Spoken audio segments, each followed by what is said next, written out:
Hello, I'm Elijah Uresti, and today I'll be doing a career literature review presentation on the profession of an animal control service officer. The topic or research question at hand will be, what are the physical, mental, and safety risks associated with being an animal control service officer? This presentation will examine and discuss the sources, both scholarly and procedural in law, for us to get a better understanding. An animal control service officer is someone who deals with animals or pet-related issues and has to enforce the law in order to handle their job while also maintaining a public safety aspect. There are major risks associated with the profession. Some are obvious and some are more overlooked. This presentation will discuss these problems and give solutions. The first point that we're going to look at is the role and typical occupational hazards of the job. The modern animal control service officer performs a wide range of different duties that go beyond just being a standardized dog catcher. Some of this would start with having the proper equipment that has to be humane, also working equipment such as vehicles.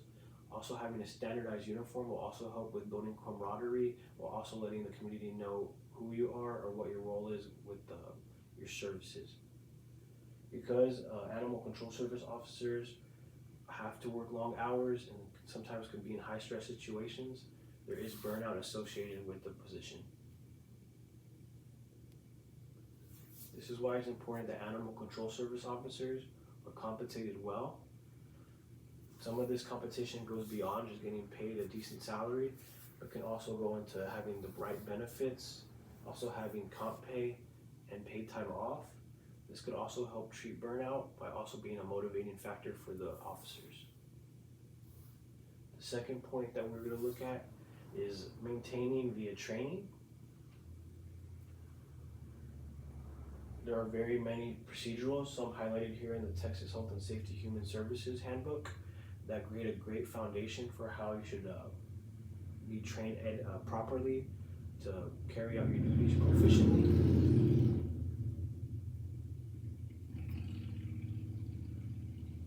Having some form of continuing education along with training can also help you stay up to date with your practices to ensure that you're maintaining the right procedures. The Texas DSH training manual on animal control services provides that strong foundation, and also has modules on proper handling, preventative disease control, and also positive shelter operations. The third point we're going to look at is what the law actually says, and the law that we're going to look at is the Texas State Law Library Handbook. The laws pertaining to being an animal control service officer may have gaps, but the Texas State Law Library Handbook, as well as the Animal Control Handbook, does a great job of outlining many statutes that provide a great framework for an animal control officer to follow. That way they're not leaving it up to their own discretion or ambiguity.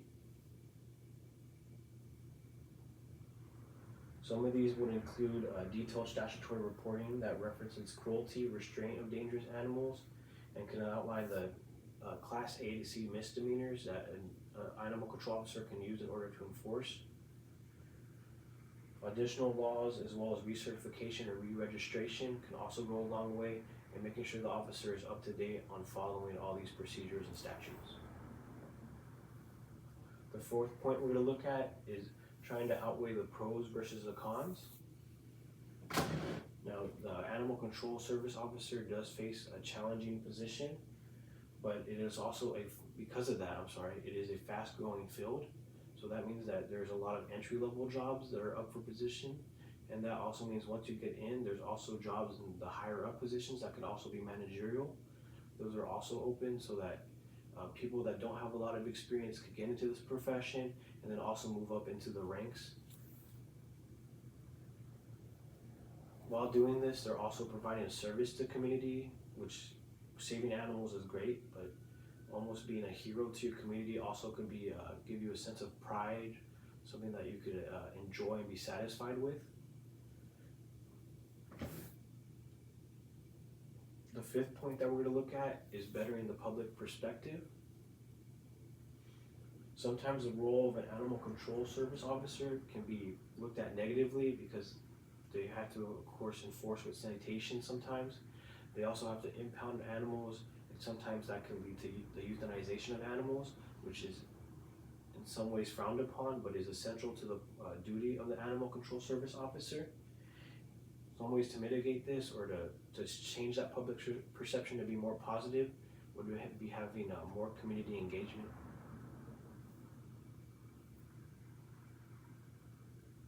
Stuff that, areas like this of community engagement that could be included would be things such as rebranding or also having a presence on social media. Anything that can set up an area of transparency from the public to the actual profession. This altogether can reduce physical confrontations and alleviate the mental stress of an animal control officer by fostering a mutual respect between them and the public. The conclusion and call to action.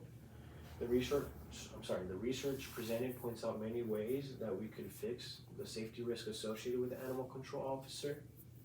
The proposed solutions include proper role identification, adequate training and equipment, appropriate compensation benefits, and also maintaining public positive relations. Other areas that can improve are also, like previously stated, the state laws that a lot of them do provide an area that eliminates discretion and ambiguity, but there can also be even more laws that can help clear up even smaller gaps within the areas of discretion and ambiguity. In conclusion, continued research and investment in animal control officers' welfare through more extensive training, added support systems, and even policy reform will be beneficial to the animal control officer in having a better career and eliminating some of those safety risks. Here are the references that we use in order to make this presentation.